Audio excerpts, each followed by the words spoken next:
We'll talk about it all with our next guest. He's an award-winning Sixers and NBA reporter for the Philadelphia Inquirer and the pride of North Catholic. Mr. Keith Pompey joins us. What's up, Keith? What's good, man? What's up? Quickly on the game last night, the Sixers should beat the Pistons, even with Joel Embiid and Paul George out. Is this team's roster bad to where they should be losing to a Pistons team at home? Yeah, it is weird. I think the roster is built for when you have three superstars who basically have to carry the load, and then you have like specialized role players, like a guy who can rebound. You have a guy who can knock down shots. You have a guy a hustle guy. But when you take those two of those stars out, then you look at these guys and they just have a lot of deficiencies, right? So I think the problem is that they're just too dependent on Joel, Paul, and Maxey. That's the problem with the roster. Yeah, when you look at Boston, for instance, obviously when you have three players of that caliber, that's what's going to carry you. But as we've learned with this team, and now Paul George joining the team, there's an injury history with these players, obviously. So you got to be able to win games with these guys out for an extended period of time. The Celtics are deep, man. I mean, their starting five is good. So if you were to lose a Jaylen Brown or a Jason Tatum, they're still going to win games. Man, if the plan this year is to rely on Joel Embiid and Paul George and Tyrese Maxey, and this is what the rest of the team looks like, they better stay healthy. Because, once they come back, they're a good team. Once Joel and Paul George get back, which we'll talk about in a second, they're a good team. Without them, they're not a good team. And, and you saw that last night. That was a brutal game to watch. Exactly. And the prime thing you talked about Boston. Let's say, for instance, let's just say Drew Holiday. Drew Holiday, right now he's asked to be a role player on that team. But we all know that, he's a former all-star, all defensive type of guy. And if you put him in the right situation, he's able to take over. But he's just a role player on that team. And you're right. And the problem is when we look at the 76ers, you'll say to yourself, well, who is a guy who can step up and get buckets? And the only person that I can say right now that can do that for you on a consistent basis is kind of like a Kelly Oubre Jr. But he's not on the level of a Drew Holiday. You understand what I'm saying? So yeah, that's the major difference right then and there. He's not consistent enough. It's a good way of saying it. The entire roster is dependent on Joel Embiid and Paul George, because then those other guys fall right into place and you're good. All right, so just what is your opinion on this whole thing with Joel Embiid and Paul George? Not even Paul George, just Joel Embiid. To me, this is a non-story if it's handled correctly in training camp. And even right before the start of the regular season, when he's not going to be ready to start the season, if they just would have taken care of it then, I don't even think we're talking about it right now, but they didn't. And the NBA now gets involved, and the NBA fines them because they're not being forthcoming about the injury. What's your opinion on how the Sixers have handled this so far? That's a great question because, you can go a lot of different ways with that, right? But the thing is, I think that, yes, the Sixers could have been a whole lot more transparent, but I also believe that is Joel Embiid. I think it's him calling the shots. I do think that there's a chance that there's a point in time where they know, okay, he's not playing. But prior to that certain situation, and I think it's closer than what people think, it's kind of like they're waiting for Joel to make the decision. But they're all trying to protect Joel, right? They're all trying to say, all right, it's a collaborative effort. We're doing this, we're doing that. They're protecting them, but they're basically, hey, are you ready to go? Are you able to go? And he's like, no, and then all of a sudden they throw Nick Nurse out there. I think the problem is that, Nick Nurse shouldn't be the one who always has to answer the questions. Joel last spoke to the media on October the 3rd in the Bahamas. And what he said was, hey, I'm going to take my time. I'm not going to rush back.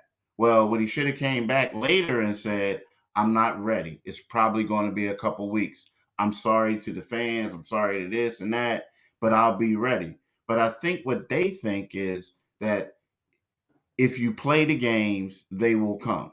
And so whenever Joel Embiid comes back, a lot of people, and if the Sixers are successful, a lot of people are going to like forget about them being 1-3 right now. They're going to forget about that. As long as he's successful. But at the same time, I feel like a little bit more, a lot more transparency and making Joel be accountable will go a long way. It's a really good explanation what you said. So the Sixers, meanwhile, they say it's a collaborative effort that is really completely dictated by Joel Embiid and his agents. And they may have been waiting right up until Nick Nurse came out and said they're not ready to start the regular season. Keith, you obviously hear a lot more whispers than I do. Did they think that Joel Embiid, even the day before the season was starting, did they still think there was a possibility Joel Embiid was playing in that opener? Nah, they had to know by then because the thing is, I mean, John, you've been covering sports in Philly longer than I have, and it's just one of those things where, if a guy hasn't practiced yet, if he hasn't scrimmaged, and you're not going to throw him out there. So they need to see what he was doing. But I will say, probably like the week before, I'm pretty sure they were thinking like, okay, is he going to go? Is he not going to go? But right before that, yeah, everybody had to know. Like, it's one of those things they had to know. And like, Nick Nurse, how he came out yesterday and basically said, well, we'll have a pretty good idea on Friday. That's because they're going to go and scrimmage on. They say they don't have practice today, but something tells me that Joel Embiid is going to be in the gym with some other guys getting the run in. Right. And something tells me they're going to do it tomorrow too. And then Nick is going to evaluate it moving forward. But I don't think they came to that stage before the start of the season. And that's why they were like, nah, it's not going. But again, sometimes people don't talk because they think by staying quiet, stuff just slides, just gets swept away. No, I compared it to how I sometimes communicate with my wife. When I find something out and I know she's not going to necessarily be happy about it, I don't tell her right away. And I'm like, oh, I'll tell her tomorrow. And then before you know it, it's the day before and I have to go do something. And I tell her and she's pissed because I've known for a week and I haven't told her. And the Sixers, it felt like they knew and they were just waiting. And at the last possible minute, they had to say it. I mean, because honestly, it's not really that big of a deal. I mean, Keith, to me, it's pretty simple. He played in the Olympics, the start of training camp. The knee wasn't responding well. I don't know if it was swollen or sore or whatever. It didn't respond well. This is no surprise. Nobody should be surprised that Joel Embiid, when he started training camp, maybe the knee didn't respond well, especially after he was playing the Olympics. The dude had knee surgery, meniscus surgery. He missed 2 months of the season. He had previous knee surgery. Oh, look, the knee's sore. It's not ready to go. This is no surprise. It's just like yesterday, the Athletic gets the report that says that the knee was unstable enough that there was concern about further damage being done if Embiid had played last week. Yeah, no kidding.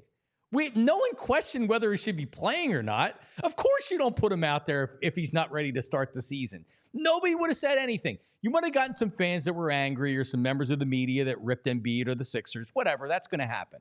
But for the most part, everybody understands you need this guy healthy in April and May. That's when you need him healthy. Right now, it doesn't matter. Yeah, you're right. Right now, it doesn't matter. But you know what it is? I think a lot of it has to do with Joel. I think Joel, because let's face it, whenever he gets hurt, he gets criticized, right? People say how fragile he is, this and that, the whole nine. The people who don't like the Sixers have fun on Twitter. And I feel like it's one of those things where he doesn't want people to know that his knee was bothering him. But we all know, like you said, that the knee is bothering him. But I feel like that's the situation it was. But yeah, but all it does is it makes it worse. Because now you're looking at the organization, and like you said, that report is like, okay, we already knew that, right? But at the same time, it makes the organization look like they can't be trusted. And then all of a sudden you have people bringing up stuff that happened in the past. People are saying, well, where's the president of basketball ops at? You know what I mean? So it's just, it's just one of those things where, like they always say, you shouldn't lie. You shouldn't tell that little white lie, because the next thing you know, you got to keep doubling down on it. Yep. And this is what's happening. Yeah, you mentioned Daryl Morey. I know Nick said yesterday, and when he said it, the light went off in my head. I said, yeah, he's absolutely right. Daryl Morey needs to address this now. I mean, this is so dumb, and it could be taken care of immediately. It could be taken care of. Daryl Morey needs to come out and address the situation and end it. You agree? I agree 100%. But I also think that they think that it's one of those things where once Joel comes back, everything's going to be swept under the rug, right? And they don't want Daryl to say anything to incriminate anyone or things like that. And let's face it. So the thing is now, John, so if Daryl Morey does speak, and he does need to speak, but if he does speak, the first question is going to be, what's wrong with Joel's knee? The second question is going to be, if you knew his knee was messed up, why did you give him $193 million extension if you knew the knee was messed up? And then why, did you max out Paul George too? And all this, and these are guys who have injury histories. You know what I'm saying? So it's kind of like, maybe it's best in their eyes to say nothing. Well, here's the headline I take from your appearance today on the show, which was excellent, is that the Sixers are walking on eggshells because of Joel Embiid, because he very much is involved in what is being put out there, and he's very sensitive when it comes to his knee and his injury issues, and he doesn't want to be criticized for it. So the 76ers are kind of in a tough situation because he doesn't want them to say anything, but the Sixers realize that they have to say stuff, at least at some point. And now you get caught in this. Not good. Yeah. Joel has control over when he plays and when he doesn't play. I mean, he does. I mean, he has control of that. I mean, and it's I hate to say it, it's probably no different than most of these marquee players, right? On these NBA teams, like they run the show. And Joel, he says collaborative effort, and he says he listens, but a lot of times, it's Joel that is making decisions. Totally agree. Keith Pompey does such a great job for the Inquirer. Also, a proud alum of the University of Pittsburgh. The Panthers are 7-0 this season. There, Keith, a big road game at SMU. Have you been paying attention to the Pitt Panthers? Yeah, I've been paying attention. I have. At first, believe it or not, though, I mean, because like you watch it and you see the games on TV and you see the half-empty stadiums, so you're kind of like, how good are they actually? Yeah. And now it's like, I was in Toronto last week when they beat Syracuse. I was like, okay, now maybe they are. It's a dominant win. Yeah, maybe they are for real. I love Fran Brown. I felt bad for him, because he's a great guy. I met him when I used to cover Temple, and he was an assistant coach. But at the same time, I can't wait to text him and be like, at the end of the season, like, bro, you had to take it on the chin strap. SMU's big favorite in the game, though. 7.5-point favorite there, Keith. I know, that's the thing. But the funny part is, Pitt is the women's volleyball team is really good too. Really? And SMU is the school that like beat them. The only school that the only loss that they have. So I'm kind of like, is the football team going to do the payback? But nah, I mean, I don't know. Like, this is a good test for them. I think SMU is really good too. Yeah. So we'll see. Keith, thanks, man. Talk. We all silly like the mayor.